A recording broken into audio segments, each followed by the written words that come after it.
Hey, everybody, it's Jon Fleischman with So Does It Matter? Where we talk about all California politics all of the time. And I'm very happy to have as a repeat guest of ours, the one and only Jon Coupal. Jon is the president of the Howard Jarvis Taxpayers Association. Jon, in a second, I'm going to let you remind everybody about HJTA and what it does.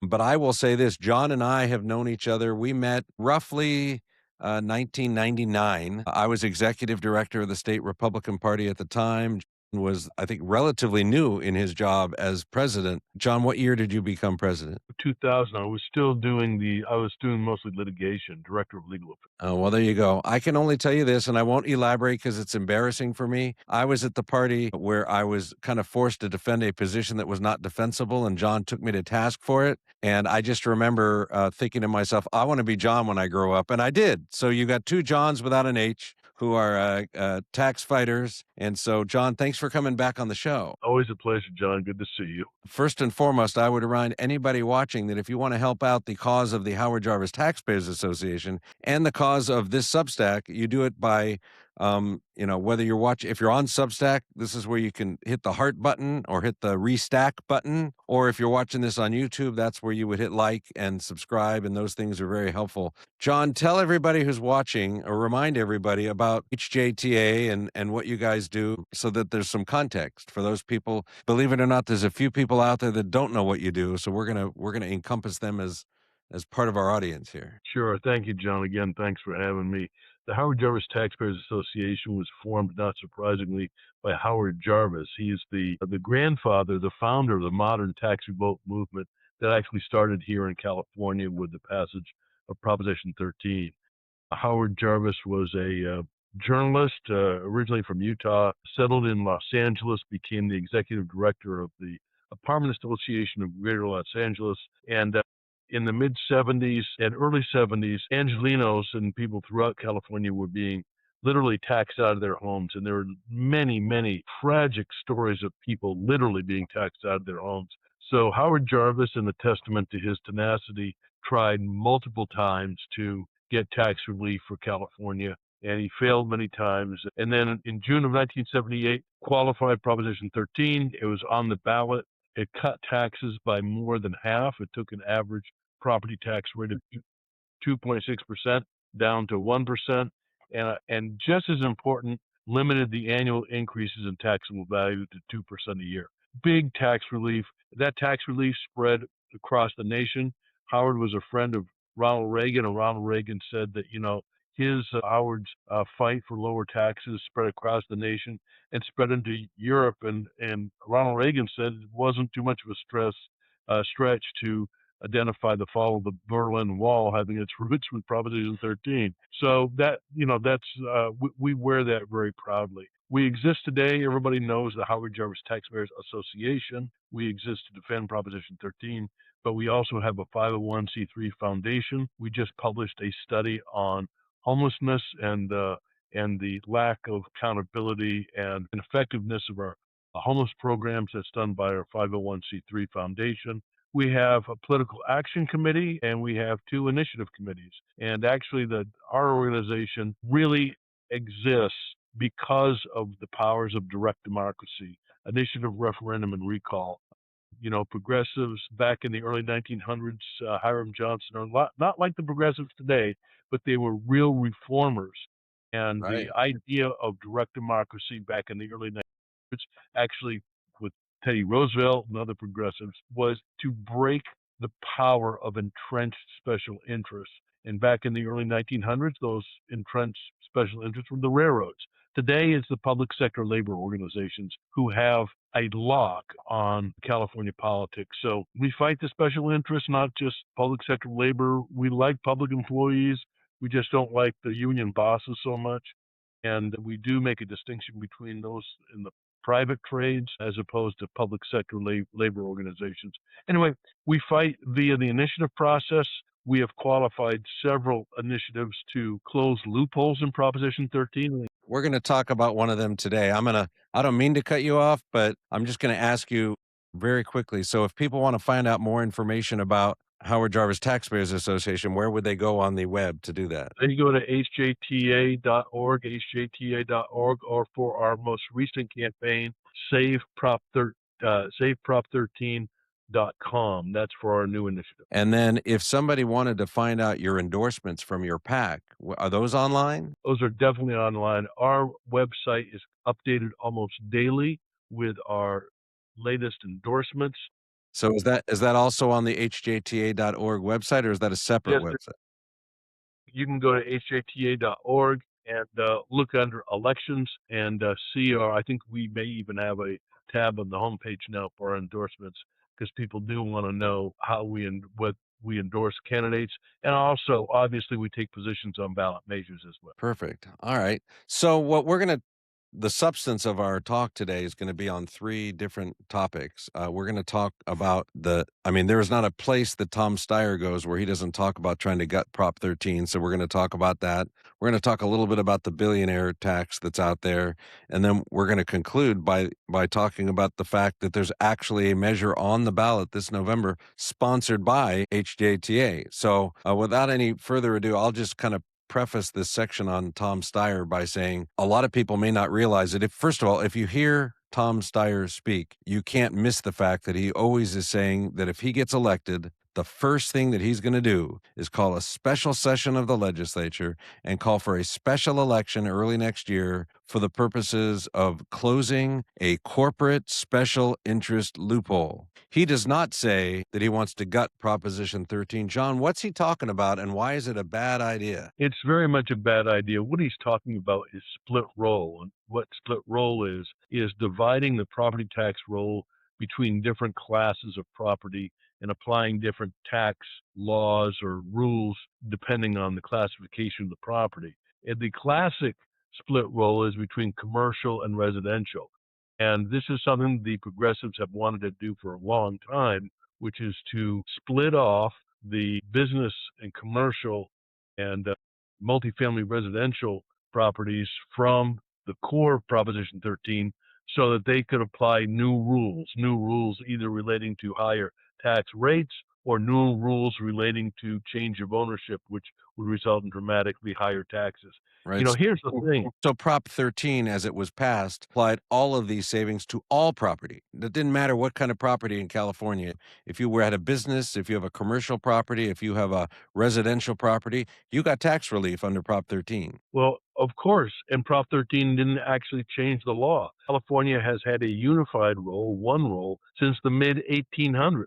Prop 13 did not change that. And so this idea that Prop 13 somehow created a loophole for commercial property is just factually wrong. And so we have now most of our members are homeowners and owners of small number unit apartment buildings, and we're not big industrial, we're not corporate property, but we understand and our members understand that if the progressives, if our adversaries are able to split off one group of property owners, that we're next on the menu. And every time I speak on this to homeowners, they understand. And that's why the Howard Jarvis and, Benjamin Franklin said it best. He said, we either stand together, we either hang together or we hang separately. And that is true with property owners. Anybody who owns, anybody in the real estate industry, industrial, commercial, ag, homeowners, we really have to stick together because this is, ownership of land is so vital for a functioning economy. They screw us on everything else, income, sales, everything else, but really property taxes, and they've eaten away at the edges, but the core Prop 13 remains intact. We'll see for how long, because as you said, they're coming right at us. Well, tell us, John, because you're an expert at taxation.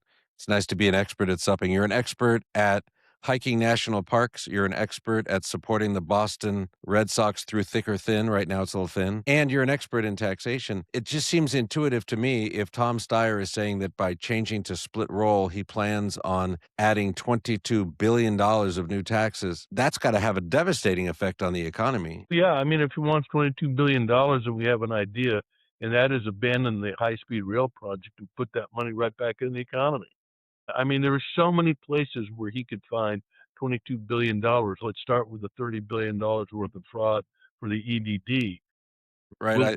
about that later. But But I mean, but I think the broader point that I maybe was trying to lead you towards is that all of these businesses and commercial property, if they have to pay higher taxes, they're gonna have to pass those costs along to their customers. It will cause them to decide whether or not they could still stay in business because these would be radical new costs. And I seem to recall Steyer saying, "Oh, well, we're gonna exempt small business," but I think that's a bit naive. So, for example, the gas station owner, right, may be a small business, but if the gas station is located in a large strip mall that's now a large business, well, that gas station owner is going to have a massive increase in his rent. And what is his only recourse, right, to be able to pay the higher rent? It's to raise the prices of the gas. sure, sure.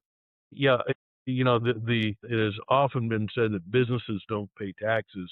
It's either their customers, their investors, their shareholders, or the owners. And the employees either get lower wages or they get laid off. So, and look, we all know what's going on here. This is why so many businesses have already left California and people have moved out. The demographic shifts of California do not bode well for a healthy economy in the next decade. I will tell you, when you watch Tom Steyer speak, he's like a broken record.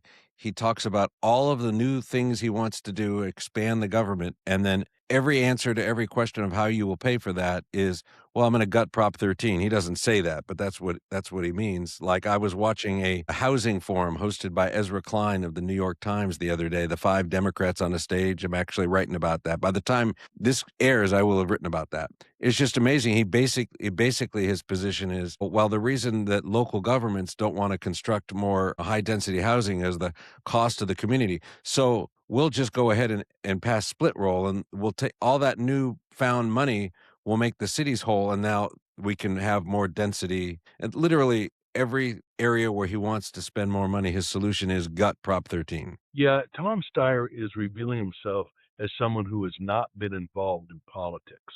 Because if he knew, if you're aware of the polling, the benchmark polling and the previous initiative efforts to weaken Prop 13, Right? he would see that it still remains the third rail of California politics. He's also misreading the California body politic writ large, and here's why.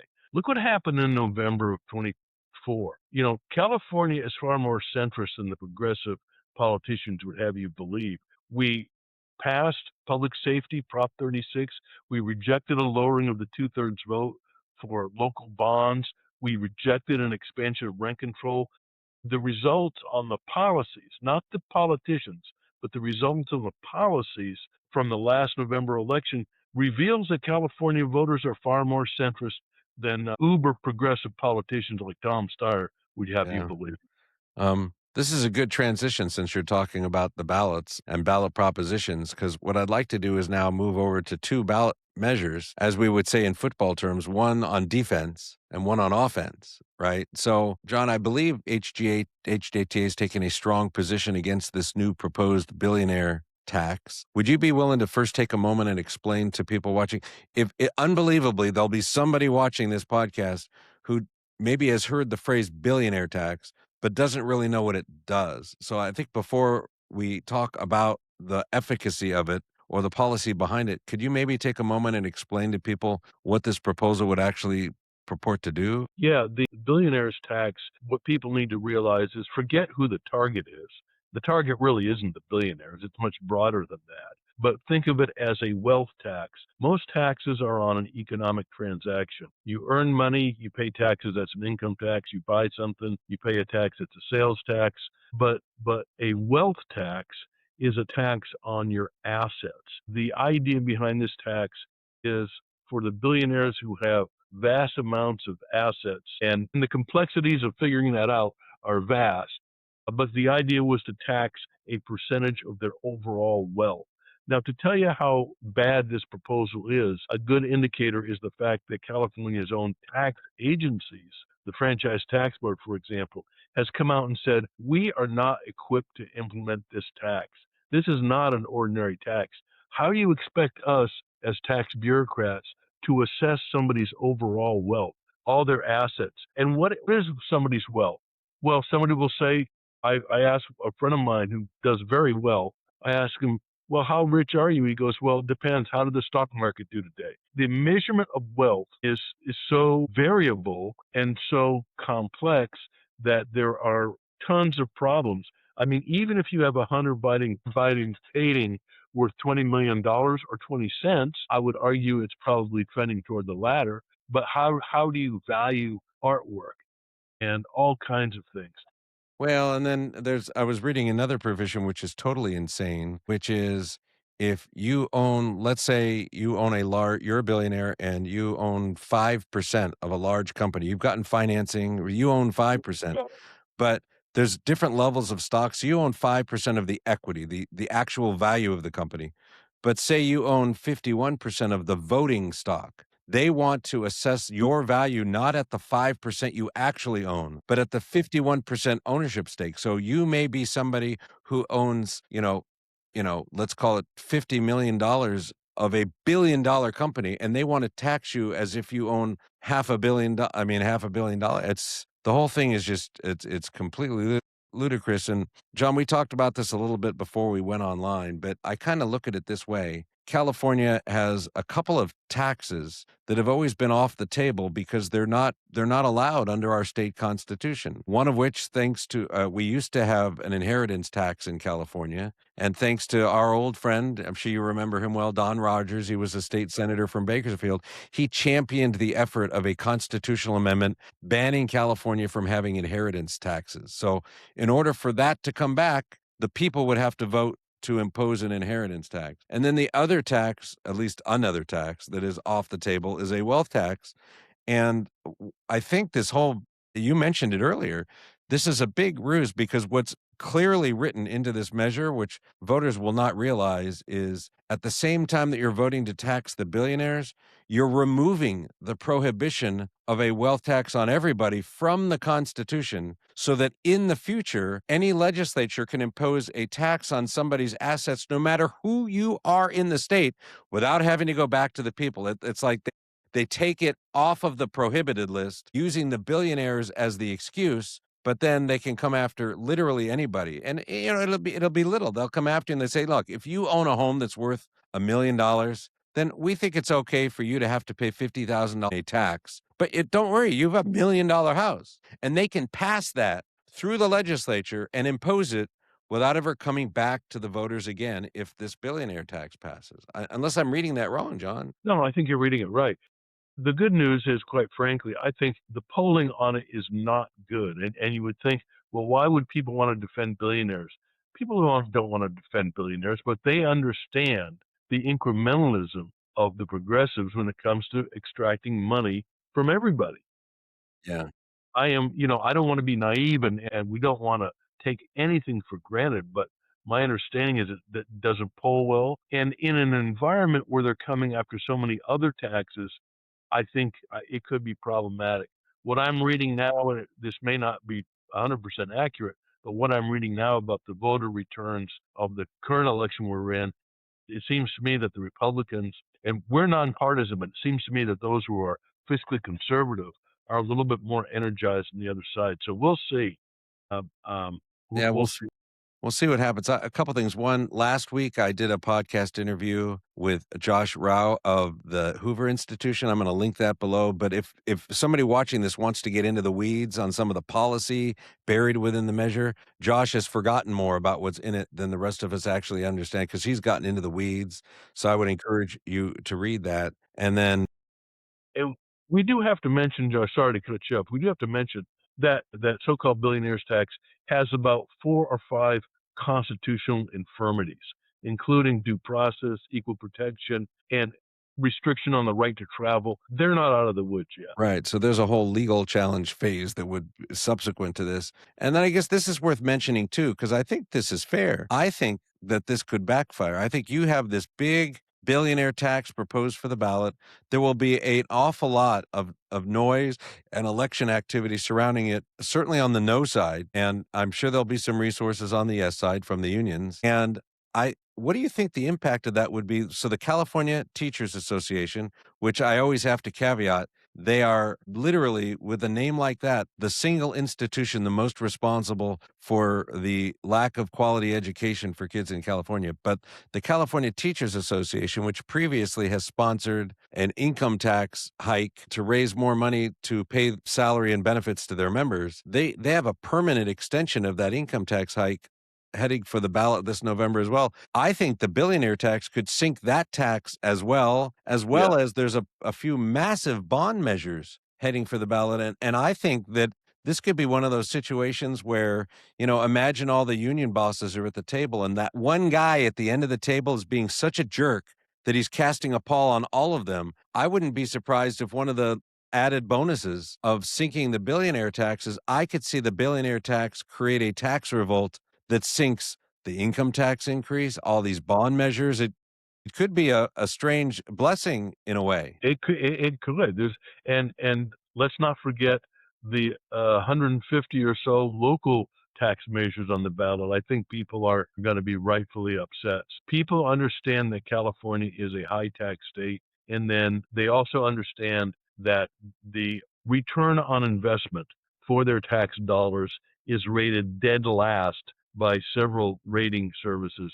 So not only are we overtaxed, but we just don't get that ROI, return on investment. We see this For all the time. For the investment, if you want to call it that, sorry, the investment being made by taxpayers, we should have the best roads, we have the worst roads. We should have the best education, we have the worst education system. And you can keep going and going and going. But before anybody watching this show gets too depressed, I do want to pivot a little bit because thank God for the Howard Jarvis Taxpayers Association. Full of measures on the ballot this November that I would say are going on offense. One of which I'll just briefly mention, which is the California Voter ID Initiative, which we're not really going to spend a bunch of time on today. But the other measure we're certainly going to spend time on because the man that you're looking at, the guy that I'm talking to, has spearheaded the effort to get this on the ballot. So, Jon, what is the Save 13 measure? What does it do, and how do people get involved?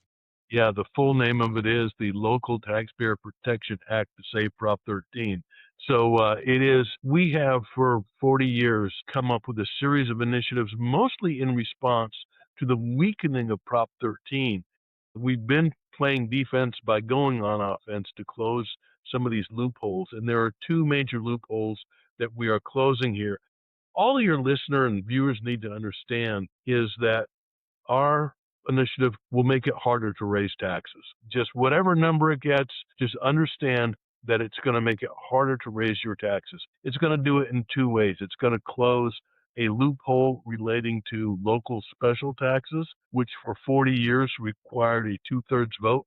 That's what Prop 13 says. Special taxes at the local level require a 2/3 vote. Through a very creative series of court decisions, that's been watered down basically into non-existence. So local governments are now passing very substantial taxes with a simple majority vote or no vote at all. And then the other element is something that has really kind of sneaked up on Californians, and that is the explosion of real estate transfer taxes.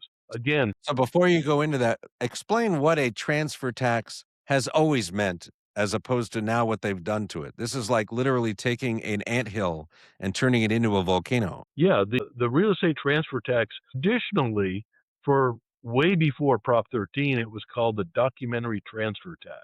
It was a very modest amount, 0.11% of the sale of the property. And basically it was used either directly or indirectly as to pay the county recorder's office to record and process the real estate documents. And nobody ever complained about the documentary transfer tax because it was like a couple $100.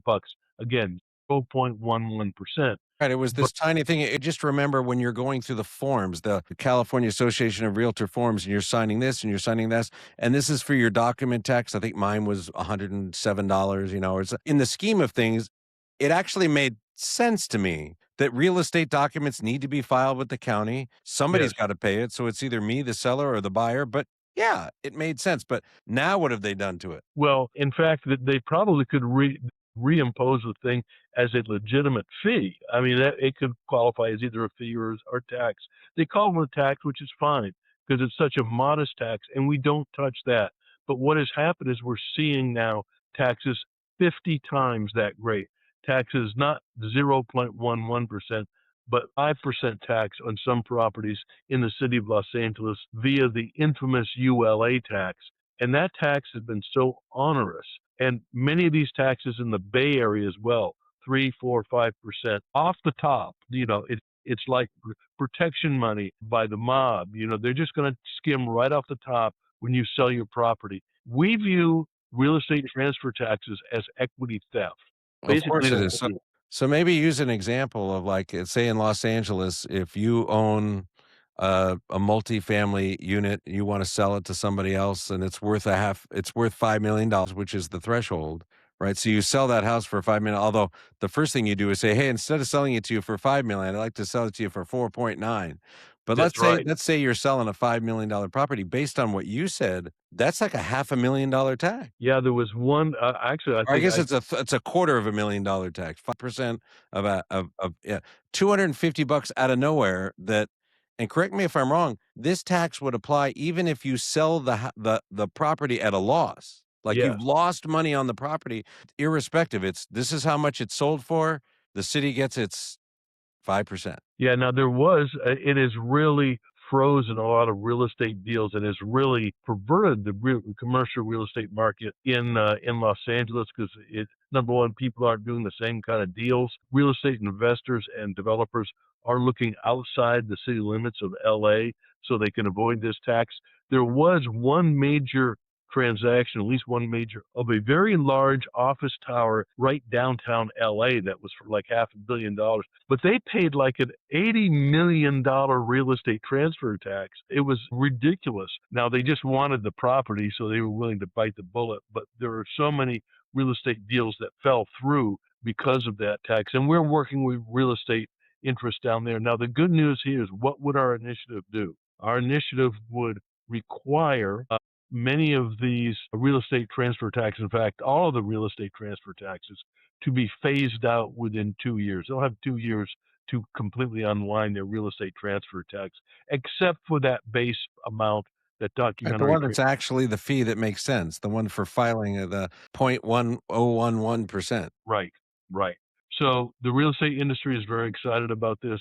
Our homeowners are excited about it because they understand as well. Number one, some of these thresholds are low, but when you've got a 1,200 square foot bungalow in the flats of Oakland selling for $1.2 billion, you can see how properties that might look like ordinary homes from the outside are now being swept up in these real estate transfer tax, not only in Southern California, but a lot of them in the Bay Area, John. And that's where our target is, and that's where we're getting a lot of Well, interest. it's coming for everyone because the It's going to come. combination of you take progressive leftists and then you get the corrupt unions that just want all the money they can possibly get, and they're all like Tom Steyer. I want to do all of these things. We're going to have single payer health care. We're going to provide everyone with free housing, you name it, and they all want more and more money. John, again, remind people how they can get involved with the Save 13 measure. I think you said the website is Say Prop 13.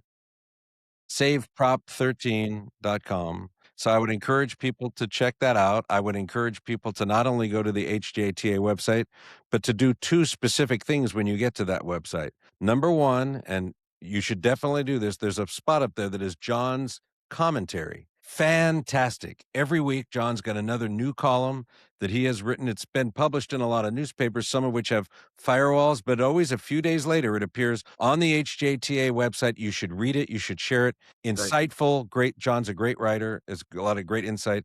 And then the other thing that I would encourage you to do that I've done is there's a button that says join HJTA. It's not very expensive, people, but what it does is it loops you in. You get their newsletters. You find out what's going on when they're doing action items and they need you to respond to things that are in the legislature. You're engaged and you're part of something. So I've done it. You should do it. And then, of course, look up their endorsements there. That's critical, and help us save Prop 13. So, Absolutely. John, thank you so much for the time. And again, I would just say to everybody here watching, if you believe in the things we've been talking about, this is your chance to spread the word by sharing this. So again, you do that by hitting the heart button, the restack button, the the like button, the subscribe button, and let's spread the word and remind people that here in California, we still are fighting against big government. And as they say, legal plunder, to quote our friend Frederick Bastiat.